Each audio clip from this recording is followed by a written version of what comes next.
Mwashamu baba askofu mkuu mstaafu, yeye alipewa wajibu. Mimi sikupewa, nilikaribishwa tu. Waliniambia kwamba tuna kilele cha adhimisho la miaka 30 ya Radio Maria Tanzania, karibu. Kwa nimekaribia.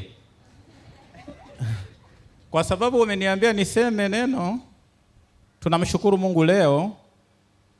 Na tunapotoa shukrani, kawaida tumeshatambua makuu yake katika safari tuliyoifanya. Na kama tumetambua hayo makuu yake katika safari tuliyoifanya, kwa hiyo tunaangalia tumetoka wapi, tulipo sasa na tunakoelekea. Tumesha tathmini tukaona makuu aliyotutendea na mafanikio makubwa. Na ndio maana tunapoadhimisha leo ni kama tunaanza sasa tena kwenda mbele. Na kwa maneno mengine, unapotathmini kitu lazima angalie pande mbili, nimefeli wapi na nimefaulu wapi. Pale nilipofeli, napoenda mbele nirekebishe ili nifanye vizuri zaidi. Na kama nimejitahidi sana, basi nidumishe. Nisije nikajisahau, nikabweteka, nikafikiri ndio mwisho. Nifanye vizuri.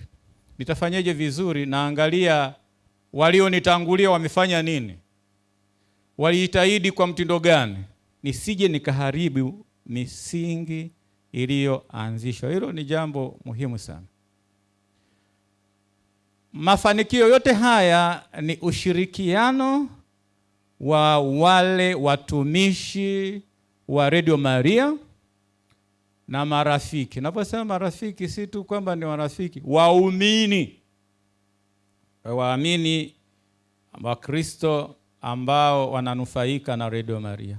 Kwa wanaangalia watumishi hawa wanavyokwenda, na ushirikiano huo unaonekana, na ndio maana tunasonga mbele, tunafanya vizuri kwa kudumisha ushirikiano mkubwa kati ya hawa waamini pamoja na watumishi wa Radio Maria. Na katika utumishi huo, hasa wale watumishi wa Radio Maria na utume wanaofanya mkubwa, kwa unyenyekevu mkubwa kabisa, utume huo uanze ndani mwao. Yaani pale nyewe wafanyakazi mko wengi tu wa Radio Maria hapa, muangalie nyewe wenyewe jinsi mnavyokwenda kabla mjaenda nje. Maana tunasema misionari ni kushirikisha yale tunayoyaishi. Na kwa sababu hiyo tutafanya vizuri zaidi. Ushirikiano huo utadumu zaidi. Na Mungu atatukuzwa zaidi katika chombo hiki cha mama. Na tutadumu na sisi katika safari hiyo. Na mwisho wa wakati tutapata baraka nyingi na vile vile na neema nyingi tunazohitaji katika maisha yetu.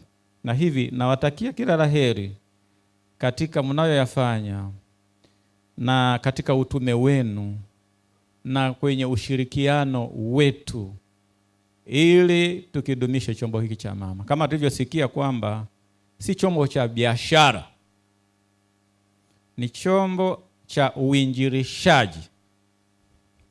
Maana ni sauti ya Kristo nyumbani mwako.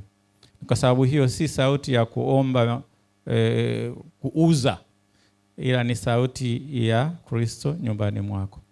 Na sauti hiyo tunaipeleka kwa midomo yetu, lakini vile vile kwa matendo yetu na kwa maisha yetu. Tuendelee kumuomba yetu, lakini vile vile kwa matendo yetu na kwa maisha yetu. Tuendelee kumuomba Mungu atuimarishe tuweze kuwa tunamshuhudia vizuri katika maisha yetu. Hasa tunapouangalia ulimwengu wetu ulivyo. Na kwa sababu hiyo, chombo hiki kiendelee kuhuisha dhamiri zetu, tutambue wajibu wetu na tumshuhudie Kristo kutoka moyoni mwetu.